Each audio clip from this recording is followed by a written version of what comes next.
Hey, girls, let's put this all behind us, okay? I mean, Sweetie's here. Isn't that enough? Scootaloo asked with concern, but was ignored. You're not my friend. Not anymore, said Apple Bloom.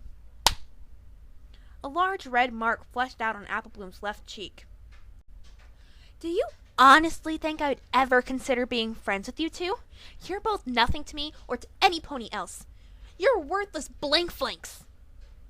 It became dead silent, except for Sweetie Belle's words, which echoed through the room. Then Apple Bloom broke the silence. Get out, Apple Bloom said in a whisper as quiet as Fluttershy's.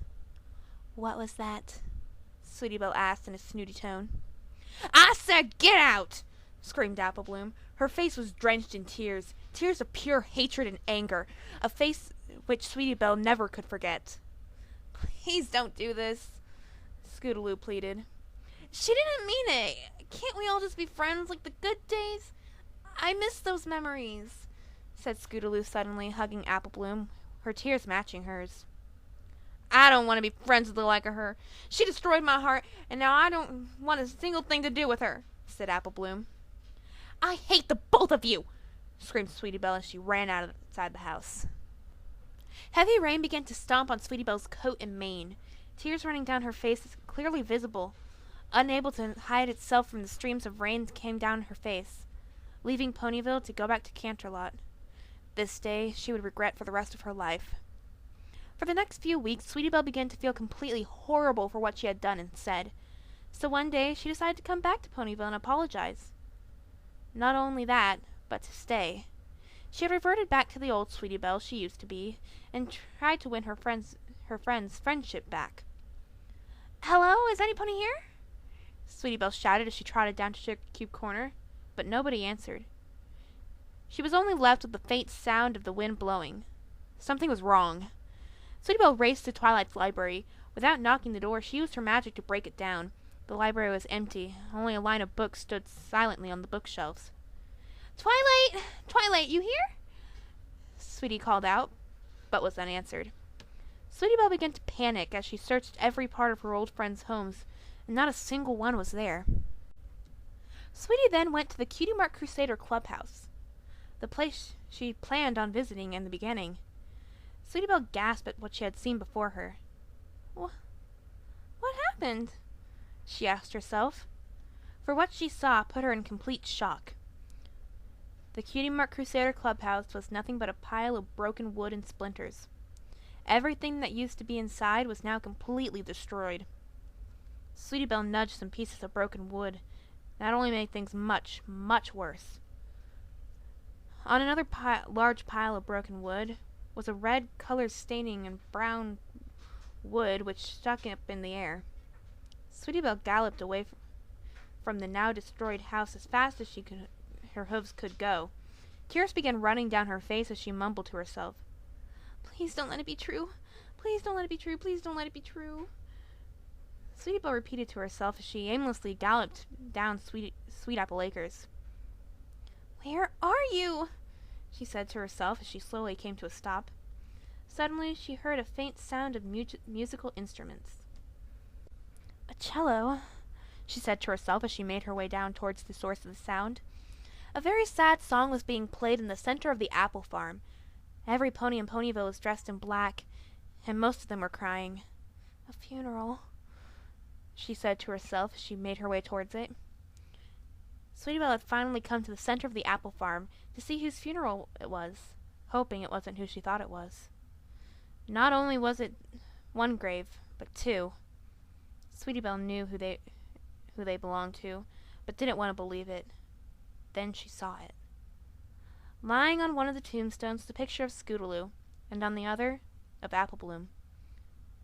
Suddenly, jumping in the middle of the funeral, Sweetie Belle fell to her knees in front of the graves, which lay side by side. I'm sorry. Sweetie Belle apologized continuously. Please forgive me, sobbed Sweetie Belle. Other ponies seemed non-existent, for Sweetie Belle could only think to herself and cry. What have I done? 2 more years went by since that happened, and Sweetie Belle was becoming worse and worse. She had lost her drive to sing anymore. and she had soon lost her job. She began spending money on worthless things, trying to make up for the loss of her now dead friends. She moved back in with her sister in Ponyville, but rarely came out. Rarity would usually bring her food, and she would come out only to use the bathroom and to shower. But other than that, she lost her will to do anything. Over time, she lost the will to live. One lonesome night, Sweetie Belle managed to sneak out of her sister's boutique without waking her, with the intent of killing herself. She aimlessly trotted along Ponyville with no exact destination on where to do it. Suddenly she got an idea. I should die where they died. It should have been me, not them, Sweetie Belle whispered to herself. Approaching the exact spot where her friends died, she pulled the same pile of broken sharp pieces of wood. Staring at the pile, Sweetie Belle thought to herself, might as well make one last thing look nice for my friends. It's what they would have wanted, Sweetie Belle said to herself, as her horn glowed brightly, a bright magenta. The pieces of broken wood slowly began to reassemble. Not only broken wood, but everything else which had been destroyed by the house collapsed. The Cutie Mark Crusaders clubhouse was completely rebuilt. Using Sweetie's rejuvenation magic, she was able to completely rebuild the house to its former glory. Sweetie Belle had slowly made her way into the dark home, only to see everything exactly the same as it was before their passing. Only a few things were missing, but those were things that Applejack had took back to the farm for memories. This seems like a good spot, Sweetie Belle whispered to herself as she sat in the center of the room, pulling out a small razor from her mane with her magic. I'll be with you girls very soon, Sweetie said to herself as she slowly raised the blade to her wrist. Suddenly, a reflection was behind her, shown in the blade, and caught her attention. She looked back to see what the reflection was. As she looked, tears began to well in her eyes. It was a picture of herself and her friends in a pony pile. Huge smiles shot across each of their faces. Sweetie's sorrows began to overwhelm her as she stared closer and closer at the picture, seeping deeper and deeper into her memories. Sweetie Belle began to sing. We are the Cutie Mark Crusaders. Sweetie Belle had stopped singing suddenly, and fell to her knees and wept. Sweetie Belle had soon cried herself to sleep. Wake up, Sweetie Belle, said a fuzzy voice that was somewhat recognizable. Yeah, we've been waiting for you, said another country accent which also sounded familiar. Sweetie Belle had slowly raised her head and wiped her eyes to get her vision clear. Apple Bloom? Scootaloo, is that you? Said Sweetie Belle as she rose up. Her vision was still blurry, but the figures before her were clearly who she wanted them to be. Well, duh, who else would it be? Yeah, don't tell us you already forgot about us, both ponies said in a teasing tone. Oh, girls, I'm so sorry, Sweetie said as she lunged out and hugged both of them. Tears drenched her face, for she could not even stop even if she tried. Oh, whoa, what's with the waterworks? Giggled Scootaloo. Yeah, just 'cause we ain't around doesn't mean we ain't with ya, added Apple Bloom. Both ponies waited for a response, but only got continuous apologies from Sweetie Belle. Oh, please don't cry, Sweetie Belle. You didn't do anything wrong, said Scootaloo, gently brushing her face against Sweetie's, crying with her. Yeah, if any pony should be apologized, then it should be me, said Apple Bloom, slumming her head down. I shouldn't have yelled at you back then. Apple Bloom also brushed her face against Sweetie's and wept. Breaking the embrace, Apple Bloom looked at Sweetie Belle's eyes. Hey, Sweetie Belle, let's sing one last song, to make sure we're not only the Cutie Mark Crusaders, but best friends forever. Yeah, let's do that, Scootaloo said with excitement. Sweetie Belle said nothing. She only wiped her tears from her eyes and smiled like she hadn't in a very long time.